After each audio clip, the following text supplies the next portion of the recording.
Hello friends, welcome to our channel.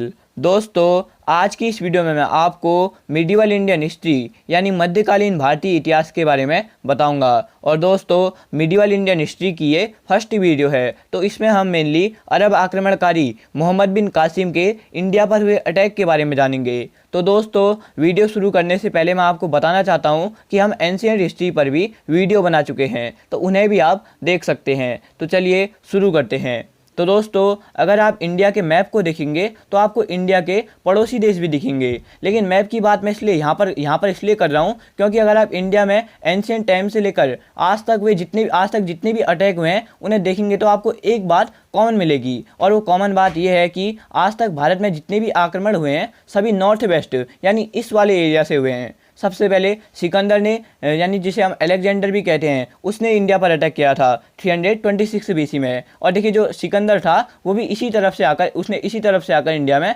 Attack किया था। भारत में बैक्ट्रियंस, जिन्हें हिंदू यूनानी कहा जाता है, उन्होंने भी यहीं से आकर अटैक किया था। और जिनकी बात हम आज कर रहे हैं इस वीडियो में, अरब आक्रमणकारी, इन्होंने भी इसी एरिया से आकर भारत पर अटैक किया था। और साथ ही जो बाबर था, उसने भी 1526 में जब पानीपत का युद्ध लड़ा था तो भी भारत में इसी रास्ते से आया था। और देखिए, आज के टाइम पे आज भी भारत में जो पाकिस्तान अटैक करता है वो भी इसी तरफ से करता है। तो दोस्तों, इस एरिया से अटैक होने का जो मेन रीज़न है वो ये है कि अगर आप इधर की जो जियोग्राफिकल कंडीशन है उन्हें देखेंगे तो यहाँ पे क्या है कि बहुत बड़ा लैंड एरिया है। बाकी अदर बाउंड्री को देखें तो वहाँ पे ऐसा नहीं है। तो इसलिए क्या होता है कि यहाँ इस एरिया से भारत में बहुत ज़्यादा आक्रमण होते हैं। तो देखिए, जो ये एरिया था, यहाँ से यूनानियों ने भी भारत पर अटैक किया था। तो देखिए, इसी प्रकार से 8वीं शताब्दी की शुरुआत में इंडिया पर इन्हीं जगहों से अरब आक्रमणकारियों ने भी अटैक किए थे। तो इन्हीं के बारे में मैं आपको डिटेल पर बताऊंगा। तो देखिए, 8वीं शताब्दी यानी 8th सेंचुरी के समय में अरब में एक साम्राज्य था, एम्पायर था, और उस साम्राज्य का नाम था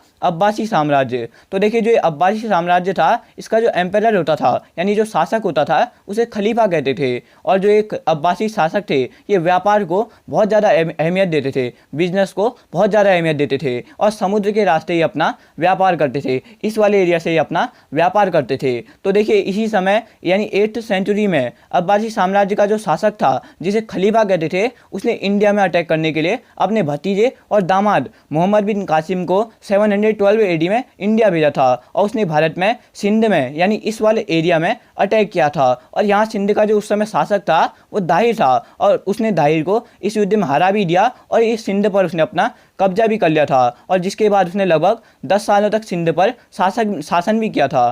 तो देखिए, इसीलिए एक क्वेश्चन ये पूछा जाता है कि भारत पर आक्रमण करने वाला पहला अरब शासक कौन था। तो भारत पर अटैक करने वाला पहला अरब शासक भी मोहम्मद बिन कासिम था। तो देखिए, यहाँ से एक और बात बनती है कि आखिर अरब शासकों ने इंडिया पर अटैक क्यों किया, तो इसके भी रीज़न आपको पता होने चाहिए। तो देखिए, इसके जो अटैक करने के रीज़न है, ये मेनली 3 रीज़न है। तो देखिए, जो यहाँ अरब शासकों का इंडिया पर अटैक करने का जो फर्स्ट रीज़न था वो ये था कि जो अरब शासक थे, ये भारत में अपने रिलीजन यानी अपने धर्म को स्प्रेड करना चाहते थे, फैलाना चाहते थे। मोहम्मद बिन कासिम इन्हीं बाद में मोहम्मद गजनवी ने भी भारत पर आक्रमण किया, और महमूद गजनवी को उसके जो दरबारी इतिहासकार था उद्बी, उसका नाम उद्बी था, उसने अपनी बुक चश्नामा में उसे महमूद गजनवी को मुजाहिद कहा है। मुजाहिद का मतलब होता है कट्टर इस्लामपंथी। तो पहला रीज़न तो यही था कि वो अपने धर्म इस्लाम का भारत में प्रचार करना चाहते थे। तो देखिए, दूसरा रीज़न था मंदिरों को लूटना। तो अगर आपने पिछली वीडियोस को देखा होगा तो उनमें मैंने बताया था कि इस समय में भारत में अलग अलग जगहों में बड़े बड़े मंदिरों का निर्माण हुआ था। उस समय दक्षिण में यानी साउथ में राजराजेश्वर मंदिर, कैलाश मंदिर और रथ मंदिरों का निर्माण हुआ था। खजुराहो के मंदिर भी बने थे, और साथ ही सिंध, जिसकी बात अभी हम कर रहे हैं, उसी के पास में एक और फेमस मंदिर था, और वो मंदिर था सोमनाथ का मंदिर। तो इन आक्रमणकारियों की नज़र में इन्हीं मंदिरों का धन था, तो इन्होंने इसको लूटने के लिए इंडिया पर अटैक किया था। और देखिए, मोहम्मद बिन कासिम के सिंध पर अटैक करने का जो मेन रीज़न था वो ये नहीं था कि वो अपने यहाँ से धन लूटना चाहता था और इस्लाम का प्रचार करना चाहता था। उस समय का एक वास्तविक कारण भी था जो अब मैं आपको बताऊंगा। तो देखिए, बात ये थी कि जो उस समय खलीफा था, जिसका नाम हज्जाज था, उसके लिए श्रीलंका के शासक ने एक व्यापारिक जहाज भेजा था, जिसमें सामान तो था ही, और साथ ही साथ कुछ दास भी थे। लेकिन जब वो जहाज सिंध के पास में पहुंचा तो सिंध के डाकुओं ने उस जहाज को लूट लिया। तो जब हज्जाज को ये बात पता चली तो उसने दाहिर से अपने जहाज की मांग की, लेकिन दाहिर ने ये कहते हुए मना कर दिया कि उसकी जो जनता है वो चोर नहीं है। तो सीधी बात है कि हज्जाज को गुस्सा आया और उसने अपने भतीजे भतीजे और दामाद मोहम्मद बिन कासिम को सिंध पर अटैक करने के लिए भेज दिया और मोहम्मद बिन कासिम ने 712 एडी में सिंध पर अटैक किया और दाहिर को हराया। तो देखिए जो ये अरबों के आक्रमण का जो वास्तविक कारण था वो यही था और इसी को तात्कालिक कारण भी माना जाता है। तो देखिए ऐसा माना जाता है कि जब मोहम्मद बिन कासिम ने दाहिर पर अटैक किया था तो खुद जो दाहिर था उसकी जनता ने मोहम्मद बिन कासिम का साथ दिया था, क्योंकि जो दाहिर था ये हिंदू शासक था और इसकी प्रजा में बौद्ध धर्म के लोग भी रहते थे जिनकी स्थिति उतनी अच्छी नहीं थी। तो उन्होंने इसी वजह से अपने ही राजा के विरुद्ध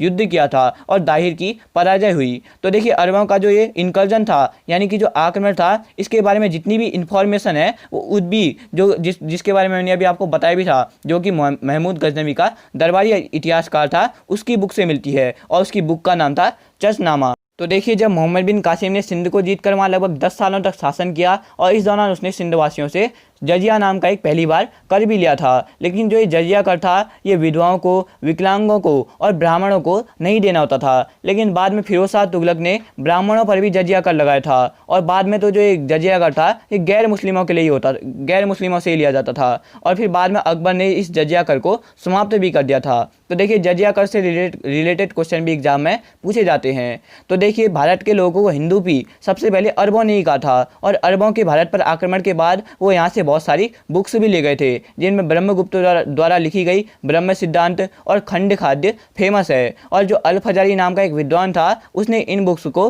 अरबी भाषा में लिखा था। तो ये था जो भारत से अरब पर प्रभाव पड़ा था। और वहीं अरबों से सिंध में ऊँट पालन और खजूर यानी डेट की खेती की भी शुरुआत हुई थी। साथ ही उन्होंने सिंध में दिरहम नाम के नए सिक्के भी चलवाए थे। और क्या आपको पता है यूएई यानी कि जो यूनाइटेड अरब अमीरात है यानी संयुक्त अरब अमीरात है, वहाँ की करेंसी आज भी दिरहम है। तो दोस्तों मैं उम्मीद करता हूँ कि आज की वीडियो आपको नॉलेजेबल लगी होगी, हेल्पफुल लगी होगी। तो अगर आपको ये वीडियो हेल्पफुल लगती है तो इसे अपने ज़्यादा से ज़्यादा दोस्तों के साथ शेयर जरूर करें और हमारे चैनल को सब्सक्राइब करना ना भूलें। धन्यवाद।